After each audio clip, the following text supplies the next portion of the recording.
It's hideous, but beautiful in an ugly way. What's shaking, my dudes? My name's Cam, and welcome back to another video. If you like videos about books, fantasy and horror, deep dives, discussions, reviews, that type of stuff, stick around. I gotta get the chapstick on.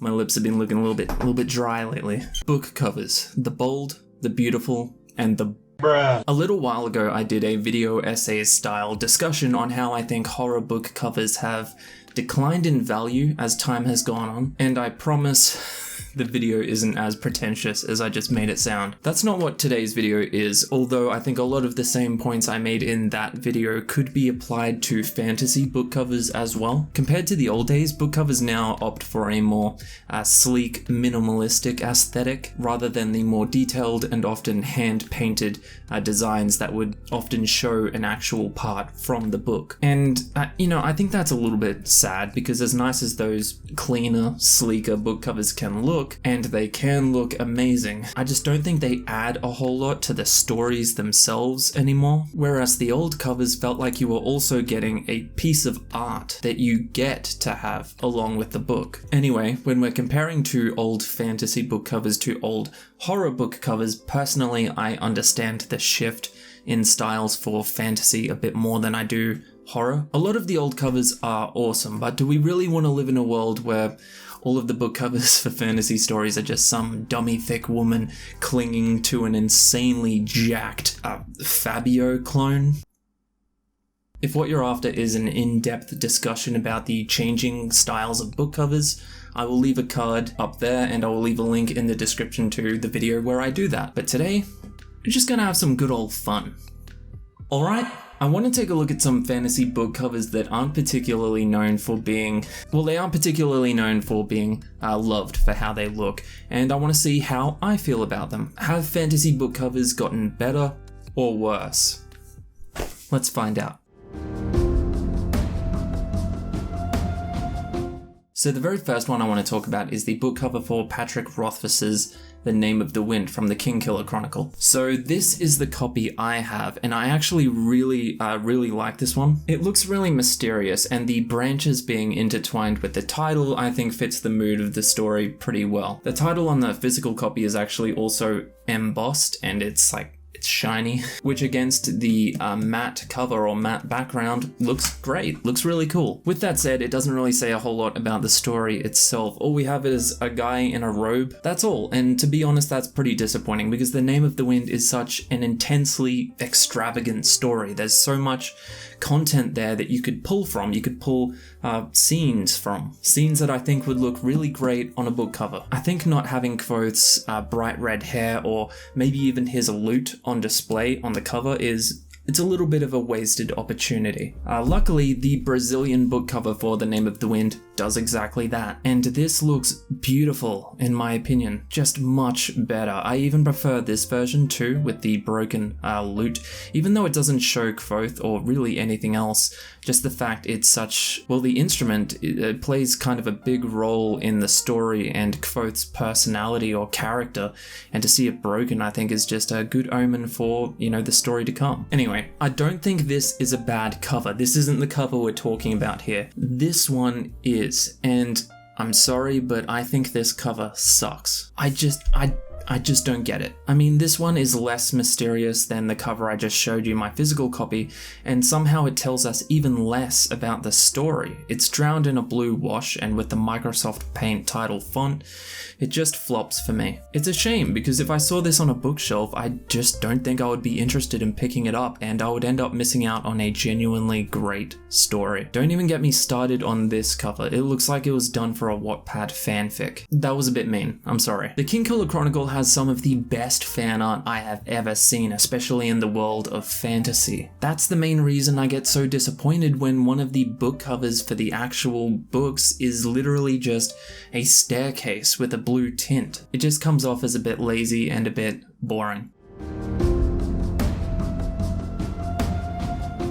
Next up is a classic, The Hobbit by J.R.R. Tolkien. Now, as I'm sure you are painfully aware, there are a million different versions and covers for this book, most of them incredible, amazing. I really like this one, even though it's about as simple as a cover for this book could possibly be. I know I was just talking about covers being lazy and boring, but I think with the rustic, like leather-bound aesthetic, it just gives the book the feeling of like an old leather-bound book that you would find covered in dust at the bottom of a chest, and that just fits the story of The Hobbit perfectly. Now, I'm obviously going to be a little bit biased with this cover, considering I literally have the door to bag end tattooed on my hand as well, but as far as minimalist designs go, I really dig this. Another more classic version I like is the cover for the revised illustrated edition, which shows us a wizard strolling through a cozy, grassy village that of course we know now is the Shire. There's a small man sitting by a round door, and in the distance we see dark, misty mountains. I think that cover perfectly captures the warmth and the nostalgic comfort of The Hobbit. A cover I am not so fond of though is this beaut. It's a cover I'm sure a lot of you have seen, and some of you may even remember pretty fondly. I know it's a point of nostalgia for a lot of people. I feel like I don't really need to tell you why this cover makes my butt cheeks clench. I mean... I know Bilbo isn't written to look like an action hero, and that's fine. I'm sure Bilbo was even intended to look a lot more like this guy than he was Martin Freeman, but there's no getting past the fact that this just looks like bad cosplay. This looks a lot like your fun aunt and uncle getting way too drunk and dressing up for your 10th birthday party. Also, putting aside the dodgy costumes, the artwork is confined to this small archway that barely takes up half the cover, and the rest is it's just black. It looks extremely awkward and makes me want to have all musical theatre in the world cancelled. I don't know exactly why, I just feel like it's somehow their fault.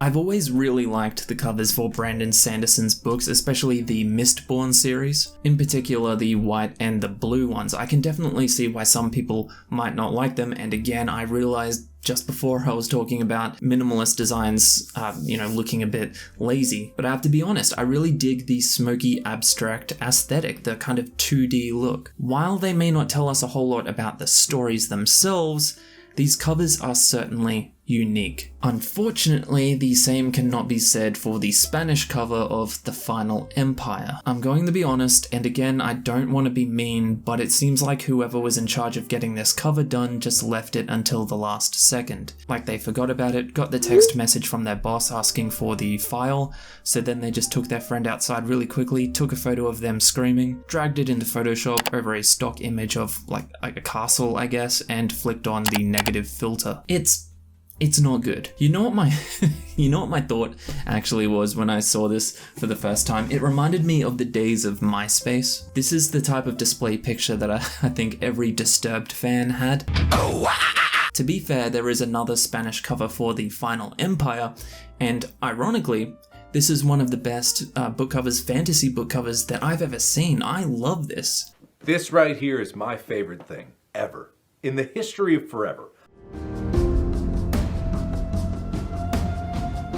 I don't think I've ever seen a book cover for The Lies of Locke Lamora that I've loved. I might not hate them, and I definitely don't hate this one, but it's kind of boring. It's a little bit plain, but at the very least it does give me the feeling that comes with a story about a dark, fantasy, urban underworld. I have to say again, it does confuse me a little bit when you have these immense fantasy epics, where you have so much to pull from, so much story content, and amazing things that happen in these stories that you could turn into a piece of art, and the best you can come up with is the silhouette of a guy against a distant city. Again, not the worst cover I've ever seen, although I wish it wasn't essentially just half a cover, you know? Keep that one in mind before I show you the next cover for a version of The Lies of Locke Lamora, though, because it's interesting. Here it is, I guess. We have birds flying away from a castle, and half of some dude's face superimposed in the sunset. I don't know what other word I can use here other than bizarre. Definitely getting Baby from the Teletubbies vibes, which, I'll be honest, creeped me out enough as a kid. I think this is a perfect example of a cover that isn't technically as minimalist as modern fantasy covers, but still manages to tell us even less about what the story or the book is. I don't think I would assume that this is fantasy. I'd probably think it was some kind of trashy historical romance. I don't know. What do you think? Am I being a drama queen? No, and don't say that. Oh wait, I've got a bonus cover for you here, alright? Bonus round. Check out this bad boy. This bad boy. Imagine being so ripped that your arms are just miniature versions of you also flexing. I don't know what this book is. I don't want to know, but I hope Ray's fans won't let down, considering that this was his first anthology in 5 years. So here's what I want you to do. We're going to have a vote. Go down to the comments and tell me which era you think has the best fantasy covers. Modern or classic? Which side are you on? And remember, if you want an in-depth discussion about the changing styles of book covers, I've left a link in the description below to a video where I do exactly that. Thank you so much for watching, especially for watching through the whole video. I really do appreciate it. And like I said, if you love fantasy, horror, books, all that kind of stuff, I would love it if you stuck around. See you in the next one. Catch ya.